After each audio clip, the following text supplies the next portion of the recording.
Hello, my name is Michael MacLennan and welcome to COVID Matters.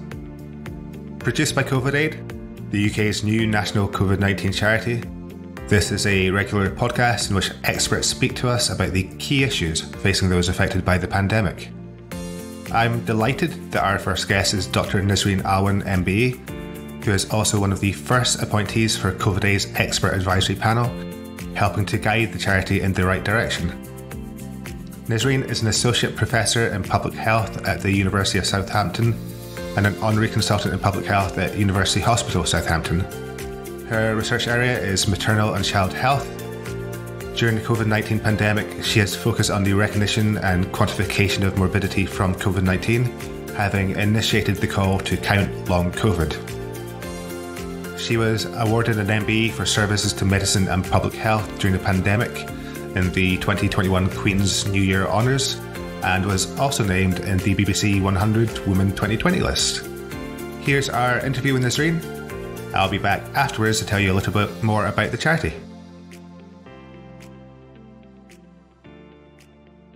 First off, it'd be great to know about the work that you were doing pre-lockdown and pre-COVID, okay. and then how that changed. So I'm a public health academic and scientist, and my main research area pre-COVID was looking at really maternal and child health.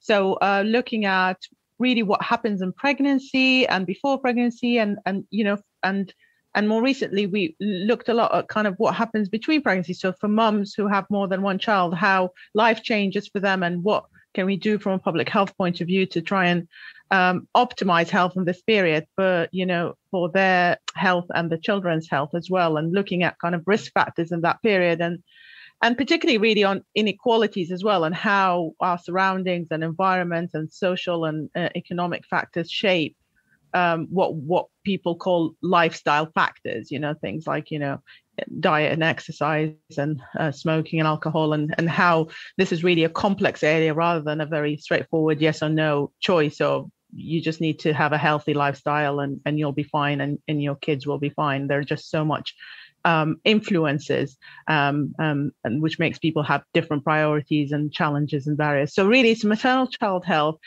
focusing also on childhood obesity, trying to prevent child obesity. It's a big problem that we have across the world, but also in the UK, and how we can kind of start preventing that very early on in life. So that was really my area. I did a bit about, I think we did a bits and bobs about things like, because I research pregnancy, so vaccination, in pregnancy, etc. But my area is not infectious diseases.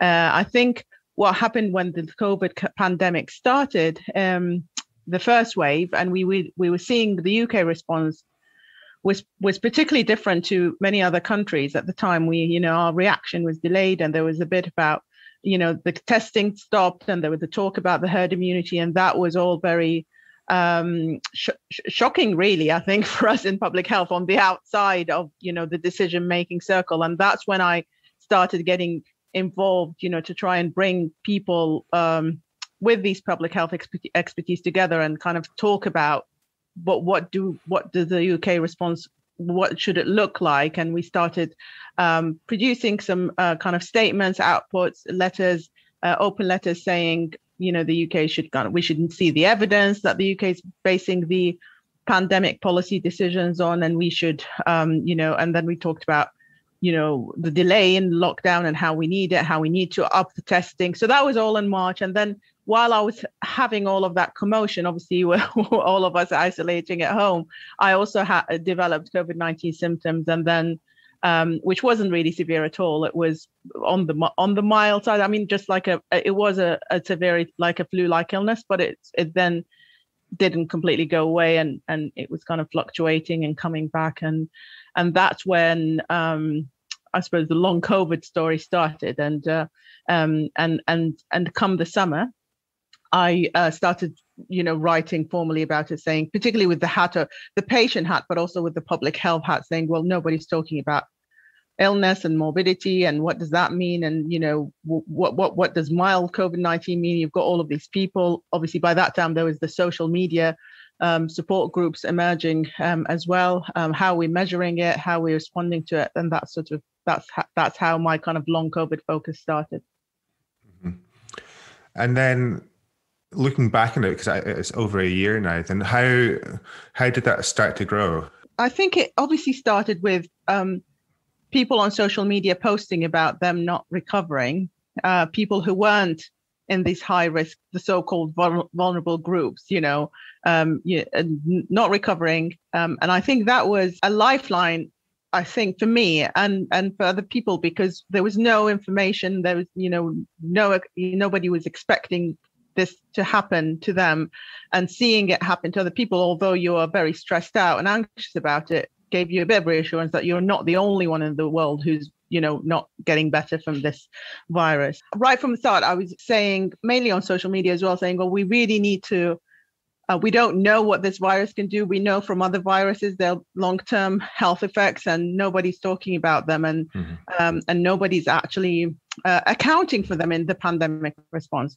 And then I wrote a piece in the BMJ in July, what exactly is mild COVID-19. And when I was writing it, so this was a piece where I was saying, well, why is nobody measuring this, or, talking about it? Why are public health system not measuring disease and not just deaths and number of cases? And I was writing and thinking, surely people have thought about this, or somebody must be doing something about it. So I remember the feeling saying, well, okay, I'll send it, but I might just look like a fool because somebody else has kind of written a similar thing about it,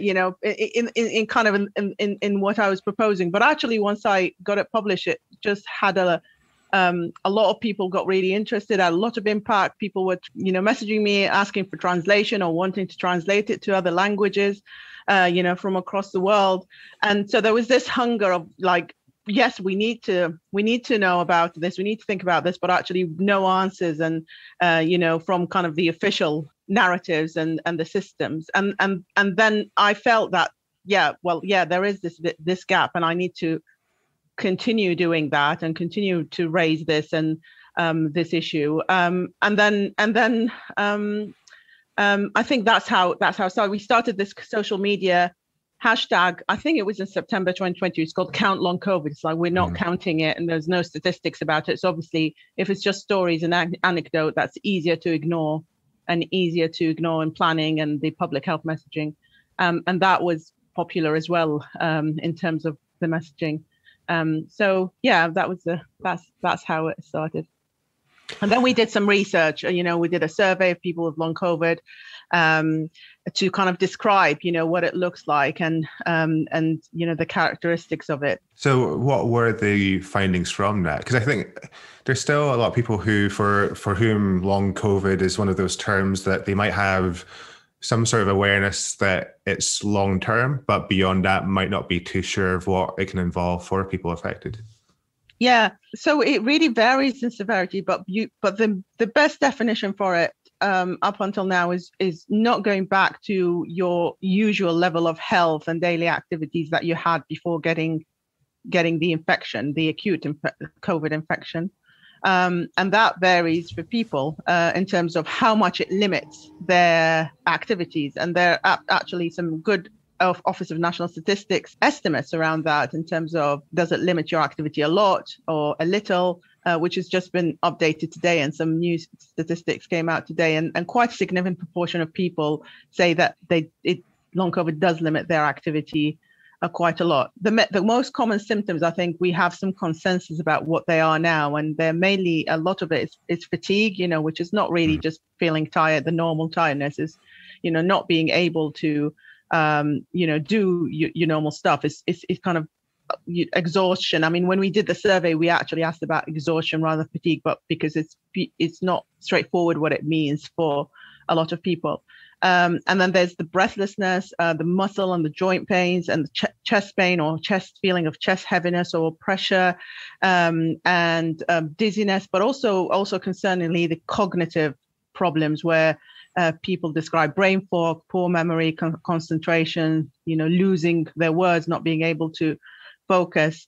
And actually, it seems that these symptoms, the cognitive function symptoms in our survey, and I think in another patient-led research surveys, they seem to kind of even get a bit more common after the acute phase. And whether that is something happening after, whether because people, when they're acutely ill, they don't necessarily try and use a lot of their cognitive abilities because they're trying to recover. But then when they go back to work and their activities, they realize that this is there. But yeah, I mean, these are the symptoms, and a very common feature of long COVID is that relapsing nature of, it's not necessarily constant all the time. You don't have it at the same level all the time. You will have some much better days, but then it could hit you back, and that makes it very hard to predict, and plan your life, including your work and caring responsibilities and your activities and social and leisure and all of that, because it comes and goes, or it fluctuates in the severity, and that's really difficult for with dealing with employers as well, because you can take a sick note once, you can go back to work, you feel you're up to it, and then it hits you back, and it becomes a cycle. And going into 2021, then you received an MBE. I think it was a collection of things, kind of, in terms of my involvement with COVID-19, in response to the pandemic. At the start as well, I mean, I was involved in because we argued for the importance of regular extensive testing to try and prevent the spread. So I was involved in a saliva testing pilot in Southampton, where we were trying to test. This is now more widely spread about, the testing and the routine testing, but at the time people weren't doing it. And we were seeing if it works, that you could test people even if, they're asymptomatic, and using easier methods like a saliva sample rather than the actual swab that people do. So that's that was another involvement. And that came from that initial activity of trying to bring public health academics together and to produce some solutions going forward, in the first wave. And so over the past few months or since the beginning of the year, how do you think the situation has changed in terms of the recognition of long COVID and the experiences of people who've been impacted? I mean, I certainly think, obviously, there's more awareness, far less than I would like it to be. There are many people who still don't know what long COVID is and what it means. I think people tend to know if they have somebody they know, like a friend or a family member who has it. But even sometimes in these instances, they might not be calling it long COVID. I think there might be a bit more awareness now, but far less than I think there should be. But it's better than the first wave. The first wave is just like, well, doesn't exist. When people were going to their doctors, and remember, people in the first wave who didn't get admitted to the hospital didn't have access to testing, so they didn't have the confirmation that they had COVID, which is the lab confirmation, the positive test.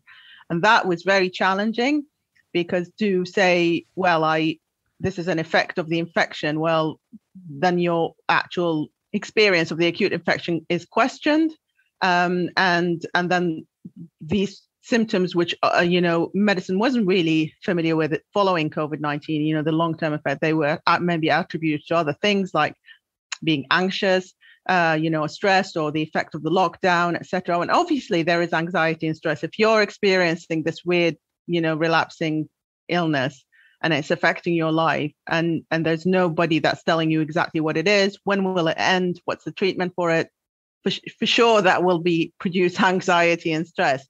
But it isn't in these people. It's not primary, it's a secondary to experiencing this illness. And so that was very hard. I think it's good now that there is more focus. And I think we, did collectively, as in we, the long COVID movement, I think we did a lot about raising awareness that lab confirmation shouldn't be used to discriminate between people in terms of receiving care and support. And I think there's more awareness about that. Even not in the first wave, I mean, up until today, testing, there's like lots of disincentives for testing. People who, if you are testing, I mean, if you're like a single mom, you've got children and you're on a low income or low paid job, you develop a bit of a flu-like illness. If you get tested, that means you not send your children to school. You have to look after them, and you have to stop working, whether you get sick pay or not, depending on the type of your job. That means social isolation. I mean, there are a lot of disincentives and barriers to actually go and order that test. But then if you don't and you develop long COVID, then there's the extra negative effect of, well, you probably didn't have COVID, so that's not long COVID, so it might be something else. And that cycle continues, and that creates stigma as well. And the other thing I think for people with long COVID, I think it's important to say is, if you do try and seek help and then you're questioned about your lived experience of what you're describing in terms of your symptoms and illness, then you then start to question yourself. And that's bad in a way that you start not talking, you start not seeking help, not talking about what you're going through, not only to your doctor, but even maybe to your family of friends. If the attitude is like, oh, you're fine, just get out a bit and try and forget about it, and even really well-meaning messages, but then the side effects that you internalize the stigma and you start questioning yourself and then not seeking help and support, and that becomes a vicious cycle. I think one thing that's really interesting as part of that is the community support, and I was wondering how it was for you becoming part of this community and being a very visible part of that. It's a double-edged sword a bit. I think it's very powerful to see how this community mobilization happens, particularly with people who are not well. People with long COVID are not well, but they're, come together and they raise the profile of this illness for the benefit of everybody in society, I guess. And that's quite powerful. And it gives you hope as well that, things could change as a result of that, particularly in the kind of environment we're in, and things have changed because of that. Me, others are vulnerable people. We will have periods where we don't want that extra spotlight, and we don't, and feel like, why do we always have to share our stories and put ourselves out there all the time, and actually being attacked again, because social media is quite a cruel place sometimes, and you get attacked. People project their fear and ignorance on you as well. And I think that needs to be balanced. So when we talk about, people being, advocates and the, community kind of movements, I think it's that really, it needs to be rewarded. That sort of activity needs to be rewarded by the system. It can't carry on forever.